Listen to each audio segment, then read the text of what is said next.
Hi everyone. So nice to see so many of you today. Welcome to A Tale of Two Cities. If you want to know about how Goldman Sachs is migrating to the cloud, you're in the right room. So before I explain what we'll talk about today, let me introduce myself. I am Vicky Leda. I grew up in Italy, in Milan specifically, and then I went to college in the UK, and I lived in the UK for a few years before relocating to New York last year. And I work in the Investment Research Engineering division at Goldman Sachs. To be honest, I'm pretty happy to be here today, because just a year ago, you and I attended AWS reInvent, and were so energized and determined to make it to the cloud. I'm actually really happy that a year later we're here to talk about our journey and what we've done. And today I'll be presenting with my colleague and friend Yun. Hi everyone, my name is Yun. I grew up in China. I currently work in core engineering, which is the platform team in Goldman Sachs. We work with all the divisions in Goldman Sachs, providing shared firm-wide infrastructure. So this is where presenting a work we've done together with investment research engineering on AWS migration. A little bit about myself. I remember when I was young age, at age 8, it was a really long time ago in China. My dad got me a computer, it's like a tiny one, and I was able to, he was trying to teach himself how to write programs. And he threw me a video games at me, and I was really fascinated by the computer games. And as a child, I always want to win, so I started trying to hack around the games, do some hacks, decoder, try to change the parameters, and make myself getting an edge. So I started getting passionate about computer science, how computer works. And I came to the United States for my doctor's degree, specializing in compilers and architecture. I found in Goldman Sachs engineering, there's so many really interesting, challenging problems to solve. And cloud adoption has been one of them. And I'm so proud that we have a chance to talk with you guys about it today. So A Tale of Two Cities. Has anyone read the book? Oh, quite a few people. The title is actually very fitting. So today we're going to talk about a migration story. So this is not a greenfield project. It's not a new business. We're taking an existing business, investment research, and we're migrating it to AWS, which means that as part of this journey, we're maintaining 2 different cities, on-premise and AWS. And this comes with significant challenges, which we'll talk about today. So let me spend 30 seconds on investment research. So investment research is a business unit within Goldman Sachs. And the investment research division provides research insights and trade recommendations to clients across the globe. There's about 1,000 research analysts who cover over 3,000 stocks and 40 economies. And the way we reach our clients is through a variety of different means. So we reach our clients through different distribution channels, our primary one being our investment research portal, which we set up about a couple of years ago. And one of its primary characteristics is that it needs to be available 24/7, 365 days a year. This is a really tall order. And one of the key drivers for us, sort of pushing us to AWS. So Yun, why don't you tell us why we moved to, or made a decision to move to AWS? That's a great question. Like, why do we move to AWS? The other question is, why don't we build it ourselves? So for many of you probably already know, either you have been running your own data center, you're trying to run an application in your data center your own. It's so hard to run a data center right. You have to make sure that you have network outages, you have some computers just go down, out of rack spaces, like you name it. And Amazon has been doing this so well in the last many years. So why don't we just partner with AWS to ask them to help us to build a 24/7 service? The second thing that when we started is that when we have AWS already has a bunch of managed services. We could leverage those services to help us to improve our resiliency, performance, and also security so that we don't have to reinvent the wheels. The third reason is also Amazon has a global deployment. So to help our research portal to reach all our customers globally with the best performance and resilience, AWS would be a really good choice for us to move to the cloud. So this all sounds amazing, but we have been living in New York City for so long. How do we ever get to cloud? Like, how do we get the expertise, engineers, to actually get ourselves to the cloud?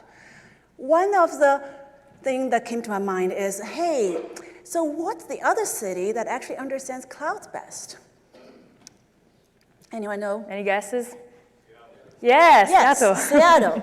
Seattle is a cloud city. So we jump-started ourselves with 3 different approaches. One is we actually have leveraged a Goldman Sachs firm-sponsored development environment. So this is an AWS account that Goldman Sachs sponsors. Our developers have access to. They can experiment and try new things and build prototypes of the applications and help them to actually jumpstart, understand how to use the AWS environments. The second thing is that we partnered with our Seattle friends to set up training sessions like AWS Immersion Days. We partner with our solution architects to give us advices, recommendations, and reviews of our architecture decisions. And we did a lot of experiments. And thirdly, we had a lot of support internally from our Goldman Sachs and other engineering teams. We had internal consultants, internal architects to give us advices. We also partner with technology risk teams, security engineers, and yeah, they're sitting right there. Wave. Thank you very much for giving us all the guidance and so help us to actually secure our environment and meet our regulatory and compliance requirements. And Vicky, why don't you tell us how we actually get there? So we can think about the journey in 3 different chapters or iterations. The first one we called Research Lite, and it came about quite organically, I must admit. So we created a backup version of our investment research portal on AWS. And the way it worked is that in case of a crisis situation at Goldman Sachs, say a major networking outage, we were able to switch all our traffic from on-premise to AWS in a matter of a minute. And so at this point, Research Lite doesn't have all the sort of full functionality that our clients are used to, but it allows our business to carry on publishing research and reach our clients. So it fulfilled a really important role, and it allowed us to achieve our 3 nines of availability that we were looking for. And then the second chapter is about getting to parity, and so this is where we're building the new city, and we're trying to match all the functionality that we built on premise. And at the end of the second chapter, we got to parity from a functional standpoint, so you couldn't really tell the difference between on-premise and AWS from a functional standpoint. Technically, a different story. And then the third chapter is about becoming primary, and this is where we're now. We're starting to redirect some of our traffic from on-premise to AWS. So let's take a deep dive into the first chapter. And we're introducing Research Lite and achieving the resiliency that we're looking for. And so let me explain how our architecture looked like when we started. And so our research portal is backed by a content management system. This is a third-party tool that we use. And alongside that, there's a ton of different microservices, the Java applications that we wrote and developed. And we were, at this stage, live across 2 data centers. We were reliant on many third-party products and also many GS or Goldman Sachs developed products. And one of the challenges we had at this stage was that all these microservices had very tight dependencies. And so it was really difficult to pick one specific service and move it to the cloud because of the tight dependencies. And so before we even started our journey, we needed to do some re-engineering. And so we did 3 things. We moved to an event-based architecture. And you see in the diagram that we have Apache Kafka. This is what we call the backbone. All the microservices push events to a Kafka, and they also consume events from Kafka. So this allowed us to decouple all the microservices and identify slices of the stack we could move to AWS. That was number 1. Number 2, we moved to some AWS-friendly or AWS-ready services. A really good example is our search index. We used to rely on Solr, and we decided to move to Elasticsearch. And this was a good decision because it allowed us to, it simplified our data migration at a later stage in the journey, and it also allowed us to share the same code base between on-premise and AWS. And this was key to our journey. And then the third point was the move away from the monolithic deployments. And so we moved to a intraday, small and quick deployment model that helped us at a later stage. And so as we were getting our feet wet with AWS, we started to identify some guiding principles. So the first one, cloud first.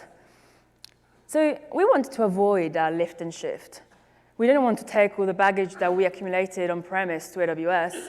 But on the other hand, we need to be pragmatic.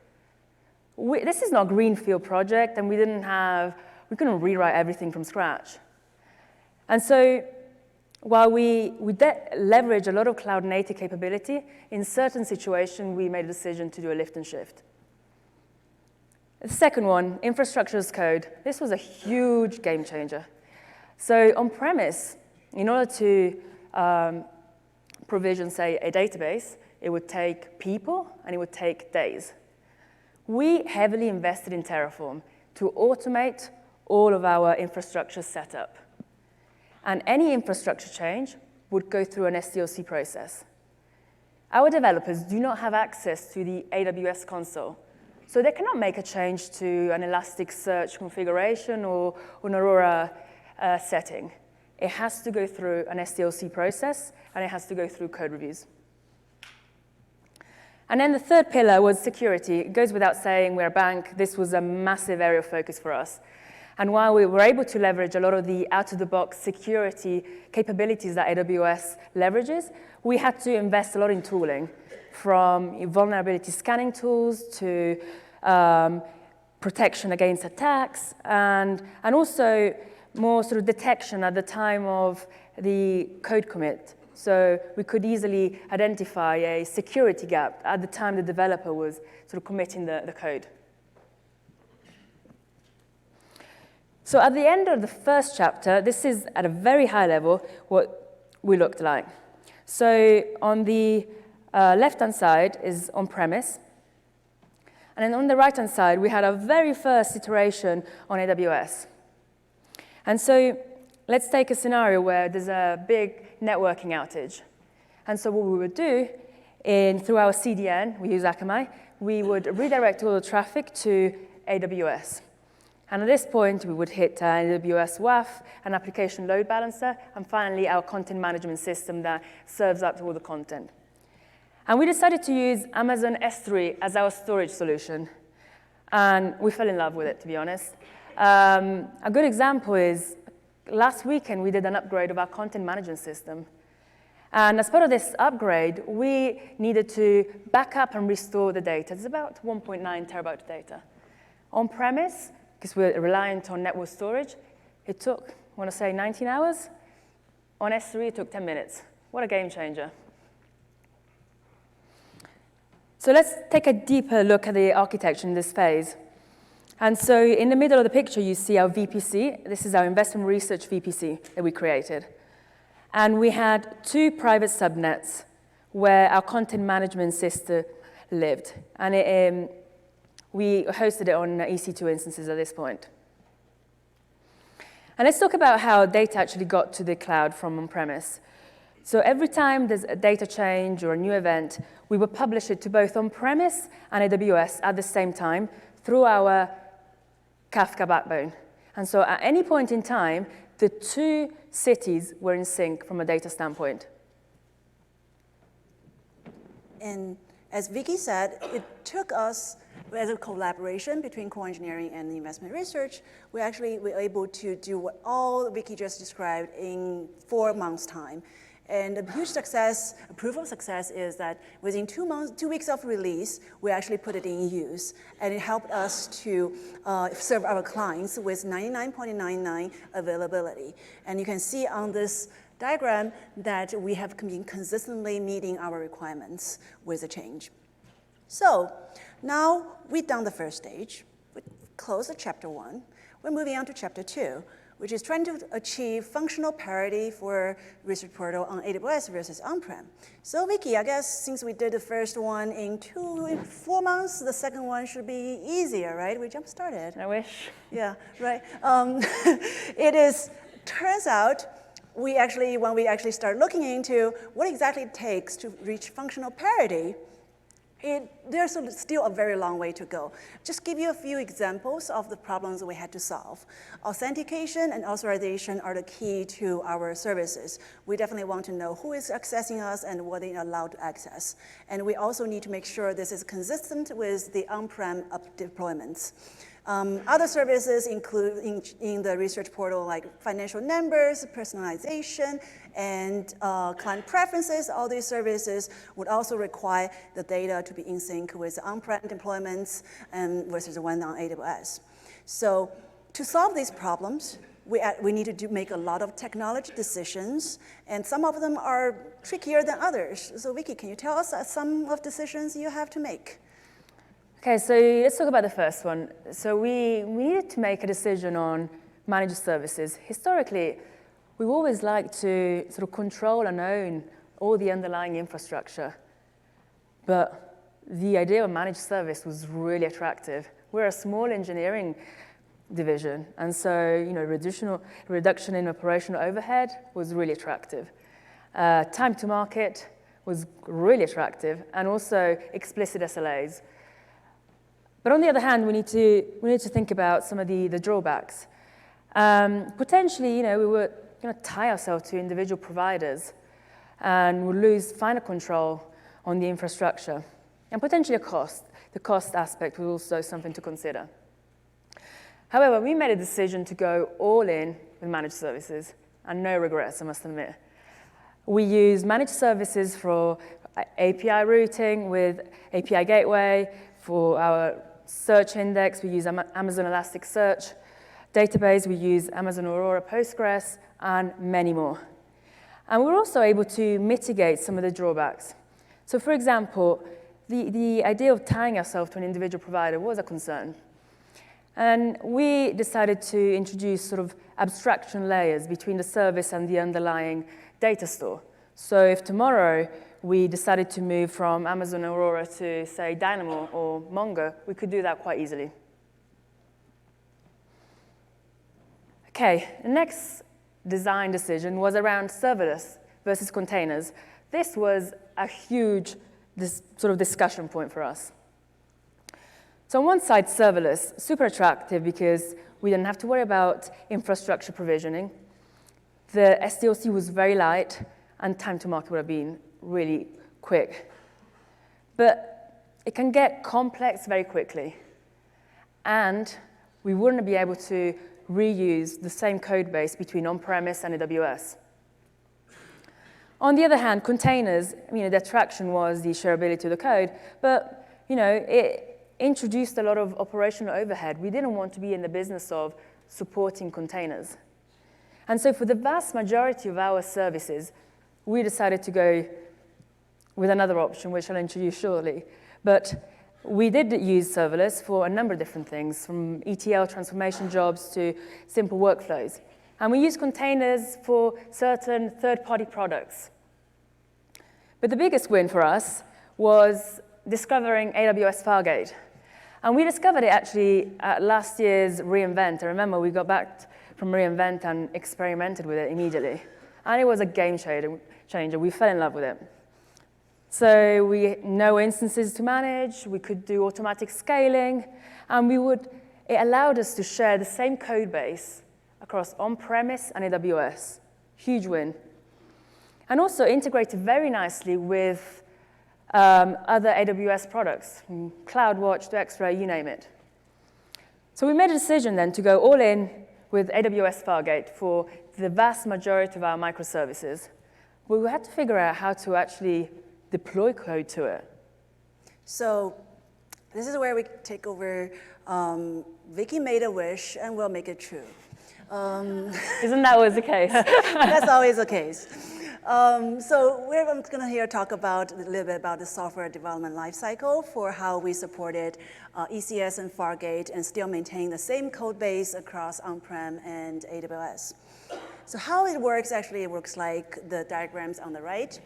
I'm just going to talk you through this. So developers in GS will still commit their code to Git just like they always do. And they will also, once they did through the Git, the artifacts will be uploaded to the on-prem repository for storage. And that works exactly the same way as it used to be. And things start to split off from there. Then after that, we'll use Terraform to upload the artifacts onto S3. So then at that point, the artifacts will live on AWS, and we'll take it from there. So S3 uploads will trigger a code pipeline. And that means that the code build will actually build this container image based on artifacts that we pulled from on-prem and push that built container image into ECR. And that also, when it finishes, it triggers the code pipeline to deploy the image we put in ECR onto our Fargate and ECS. So that way, we are able to have developer only checking once, same code base, but still able to run in both places in the same way. And so after we're done with that, now next to your next wish, what did you have to decide next, Vicky? So the next point was about open source. So historically, we haven't used a lot of open source, and we actually haven't really contributed to a lot of open source code. But we had an interesting sort of problem space. We needed to solve the problem of client entitlements. And on premise today, we use an attribute-based entitlement system, which is developed by Goldman Sachs. Now, surprisingly, as you move to AWS, there's not a ton of attribute-based entitlement solutions out there. However, we discovered Open Policy Agent last year at AWS, actually. And it worked like a treat. We could use it on-premise and AWS.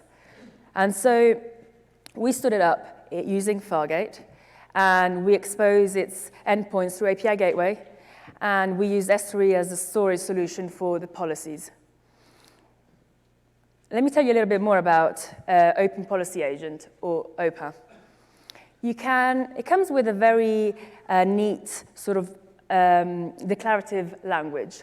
So you can say things, for this identity, I sort of cannot or can perform a certain operation on a certain resource.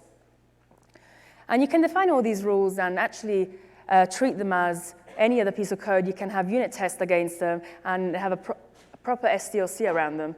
And so it was actually a pretty neat solution for our problem space. And it was our first really big use of an open source product. And the good thing about OPA is that it also runs in different modes. So you can use it as a library or a sidecar. And it comes with a lot of built-in APIs that really help you with support and debugging. OK, so this is at the end of chapter 2. This is where we're reaching parity between the two cities. This is what we looked like. And so again, on the left-hand side, we have Goldman Sachs. And then on the right-hand side, we have AWS. And you see that the architecture has evolved a lot since the first chapter. Firstly, you'll see that we introduced Amazon API Gateway. And so this is how we route sort of all API calls. And we like it for a couple of reasons. Firstly, it's a managed service bonus. And secondly, it integrates very nicely with Lambdas, and so you can hook into Lambdas for either verification or specific transformation steps, and you can do that very easily. And then in the middle layer, we have the entitlements layer. We talked about Open Policy Agent. And then all of our microservices in the middle, in orange, are running in Fargate. Now let's look at the storage layer. So I've already talked about S3. We also used Elasticsearch as a managed service. And one of the cool features that we're experimenting with right now is auto-scaling. So you can say with Elasticsearch, say the request time exceeds a certain sort of limit, and then you can auto-scale the Elasticsearch cluster automatically. And then we use another couple of managed services from Amazon Aurora as our sort of database, as well as the Kafka managed service. And this is our sort of backbone on AWS. And after we achieved that, we actually were able to reach functional parity for Research Portal on-prem versus on AWS. We've been in production for a while now. The approach we have adopted is a hybrid one where we use both containers and Lambdas. So containers were used for most third-party products. Some of the Java services that we want to maintain a same code base across. Lambda functions were used for various workflows that we have to do for the AWS deployments. And really the key part of the success is that we're able to maintain the same code base across that made our migration so much easier, so much more reliable. So next, since we did that, it was amazing. Like, it's a lot of cheers and celebrations. But we're not done yet, right? We still need to move to one city. So the next chapter is for us to go primary on AWS. So to achieve that, we can just review with you guys where the Research Portal is at this moment as we speak. We have been redirecting live traffic for research for part of the services. And you can see in the diagrams on the right-hand side, which is the AWS architecture, the orange lines are the services we are redirecting to AWS as primary services. And some of the services are still directed onto on-prem services, and we're in the process of migrating them off. So to just high level how we are doing this migration, we are going to move selected components to primarily on AWS services. And the next step is we're going to redirect all the traffics that we've to the portal to AWS deployments, and we only fail over to on-prem deployments when we need to. Then the third stage, which is where we really want to get to, is that we could deploy multiple regions in AWS, reach our edge customers more effectively, and don't have to fail over to on-premise and be truly cloud native. To achieve that, actually, it sounds like, okay, so sounds like easy. We have 3 steps journey. But actually, to actually do that, there's a long checklist that we have to achieve. I'm not going to bore you all, guys, with all the details on every single thing we put there. There's just an illustration. It's an illustration of how complex that is. That's right. Yeah. But I think there's 3 very important things we need to keep in mind. One is operation. To be functioning primarily on AWS, operation is the key of how we're going to be production worthy. So SLOs, monitoring, alerting, that has been a key factor. We're going to talk about the tools we used in a minute. SDLC, how do we make sure that we, not a deployment is going to destroy the primary deployments on AWS? These are the things, continuous testing, continuous deployment, and that's important. And security has always been our focus. We are putting in runtime and pre-deployment and post-deployment checks, and working with our technology risk all the time to make sure that our environments are secured. And obviously, one thing that we should never overlook is the cost. We have to really look into deep how much it's going to cost us to run these services and how we can optimize it for our workloads. And one of the important part of this operation and security that we have been spent a lot of time on is trying to make sure, how do we make sure our developers don't have production accesses. So Vicky, do you want to talk about how we did that? Sure. So we have a strict zero production access policy.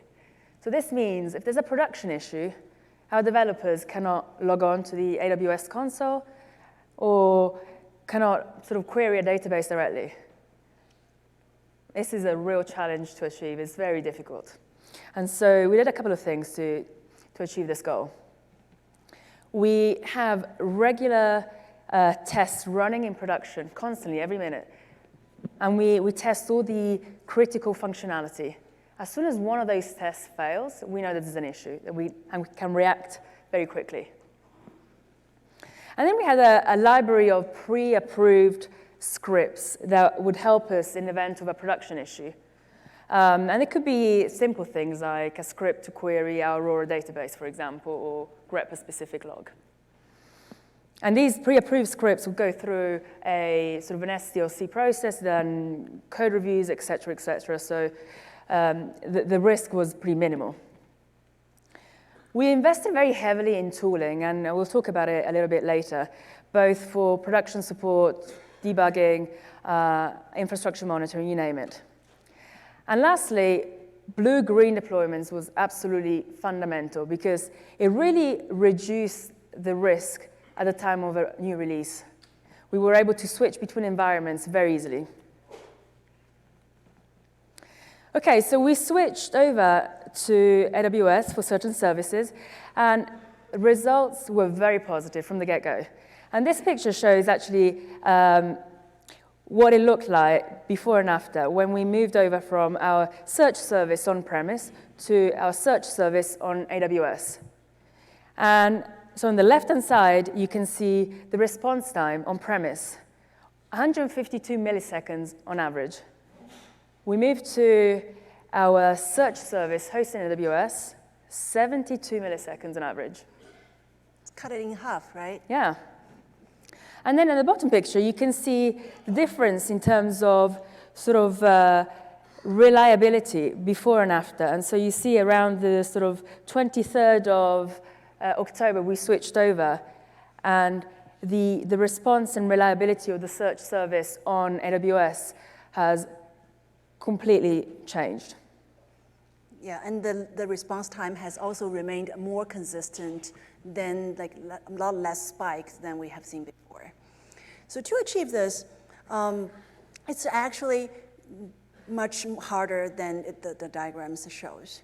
We actually had to invest a lot in our operations and security tooling. Just to give you guys a high-level ideas of the tools and investment we have made in this space to support the primary AWS deployments. So there's 5 topics. One is infrastructure monitoring.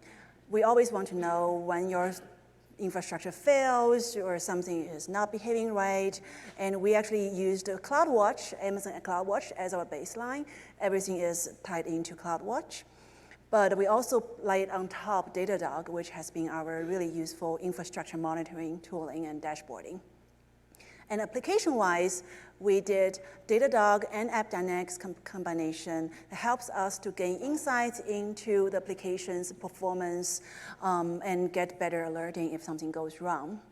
Security-wise, we have GuardDuty, which has been supported by firm-wide core engineering teams to monitor the security of the accounts and all the resources in the accounts. We also have the Signal Science that helps us to do the runtime monitoring of the security. Logs-wise, Splunk has been our friends, and they are really powerful and fully featured for our use cases. We used Splunk for our logs and discoveries and research in logs. And the last but not least, all these alerting and monitoring, they tie into PagerDuty, where it allows our operation engineers able to get notified and react to any issues as quickly as possible. And these are really the game changer for us to actually support and being operational on AWS. It's fair to say that we invested in tooling a little bit too late in the process. Yeah, we're going to have lessons learned, and we'll talk about all the mistakes we have made. It all looks great so here. It's going to be fun. So yeah, this is something that we shared with kind of end results, but we have made a bunch of... It was definitely a journey. At the epilogue of this whole book, A Tale of Two Cities, we want to recap the principles that we have set up at the beginning of the journey and how we have been following the same principles throughout. 3 pillars that we have decided up front and has been really benefiting from them. 1, at design stage, you want to leverage managed resources as much as possible at open source. That helps you to reduce your operation overhead. It helps you, using open source helps you to maintain the same code base on-prem and AWS. We want to adopt a truly cloud-native approach. It means that you don't want to do just lift and shift, and in that way, you will not be able to leverage what AWS really gives you. And using a cloud-native approach might mean that you need to re-architect or re-platform some of your applications, and that is definitely beneficial long run. Security is always your first concern when you are designing anything. Building security is something that you want to do upfront. SDLC-wise, infrastructure as code, Vicky mentioned at the beginning, we don't want anyone to go into the console, click around. It's easy, but it's not good for you long term. So we want to make sure that we have reusable modules. We can use all infrastructure as code. It's reproducible. If your favorite guy is on vacation, we can still redeploy. Continuous integration and continuous deployment also has been a key for us to be able to go primary on AWS. Operation-wise, we also just talked about the third chapter of this journey. I'm not going to repeat here, but I think we just want to highlight that we want to make sure you have zero production access so that your environment is more reliable, and blue-green deployment, and one important thing that about environment repaving and defined service level these things were something that we were not able to achieve with our just on-prem deployments in the past due to the lack of tooling and service level definition. But however, we are able to actually achieve this with our journey to AWS. And now, Vicky, why don't you talk about something that we are more than just about AWS or writing code? Yeah, it was definitely a lot more than just learning about the cloud and AWS. If you think about it from a developer standpoint, as soon as you move to the cloud, the average developer is going to be responsible for a lot more than they used to be, from networking, security, to sort of the operational support. And so this was definitely a big sort of cultural shift, and something that we're still, to be honest, adapting to. And so we invested also a lot in practices and patterns to make sure that we had sort of safeguards around our SDLC so that protected the developers a little bit more. And we invested very heavily in tooling. Too late, we did it too late, I think. I'm going to be honest about that. But it's now that we're there, I think it's really paying off and it's really helping our journey. So just to highlight a bunch of the lessons we learned, and I'm going to start with my favorite ones, and then Vicky will talk about her favorite ones. The first one that my favorite is we need a lot of tools to help us to get on this journey. And we kind of did it too late. We kind of were only doing tools and discovery, implementation, integration last minute. Oh, I want to use that software as a service. Actually, how do I get there? If we ever were able to invest in tooling, help us to do migration, security, monitoring early, that could have helped the migration. We did it anyways, but recommendation for everyone here is that if you're in the journey, better invest in tooling. The second one, I think, is also my favorite. I can't really tell which one is my best, but networking, computer networking. As a software developer, myself included, has always had the luxury not to have to worry about networks or network security. Someone else is running your data center, they set up a network, they set up firewalls.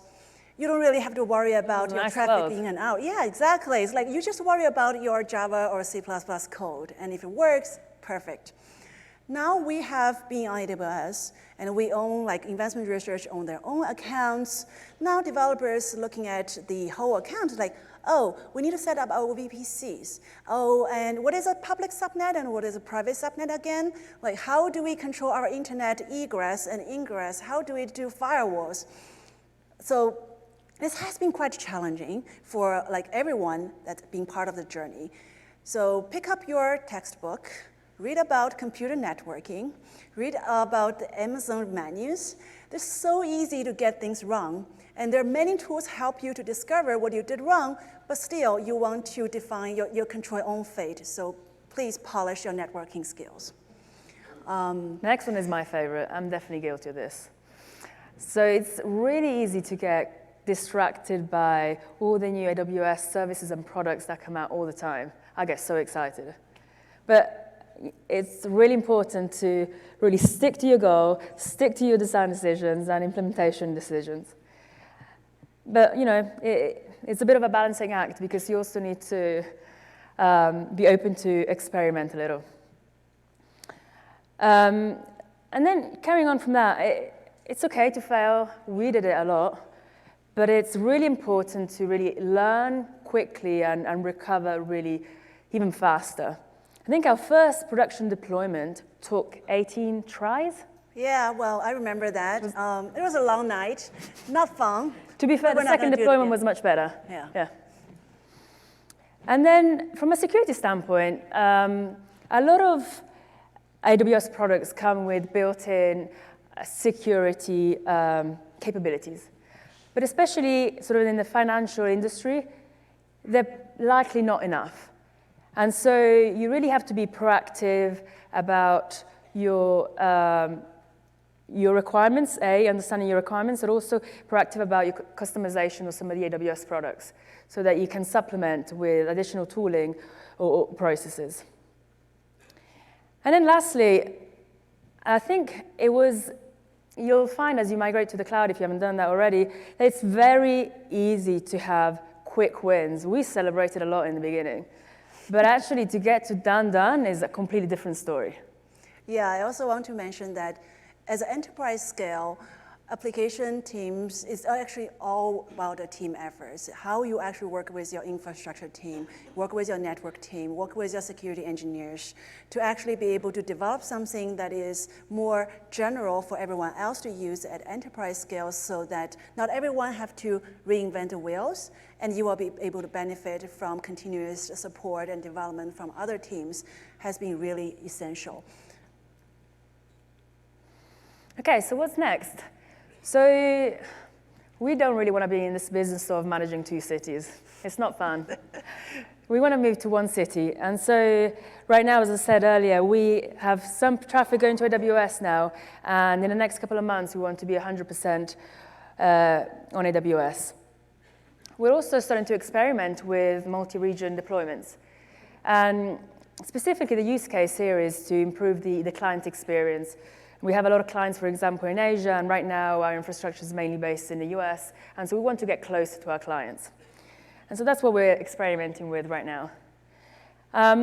We're taking an AWS first approach now, so any new capability, any new business requirement, we're taking it as an opportunity to really implement in AWS first and not have to do this migration process for everything. And then lastly, next year we want to demise our on-premise infrastructure, and hopefully we'll be able to talk about it next year at this conference. Yeah, that concludes our talk. Thank you very much for everyone who attend here. I hope you best of luck in your cloud migration. It's fun. It's going to be fun, and we hope that we'll see you guys next year as well. Here, please don't forget to fill the survey for the session, and we'll be happy to talk with you guys offline. If anyone has any questions, we're happy to talk. About what your approach is and share our experiences. Thank you very much. Thank you.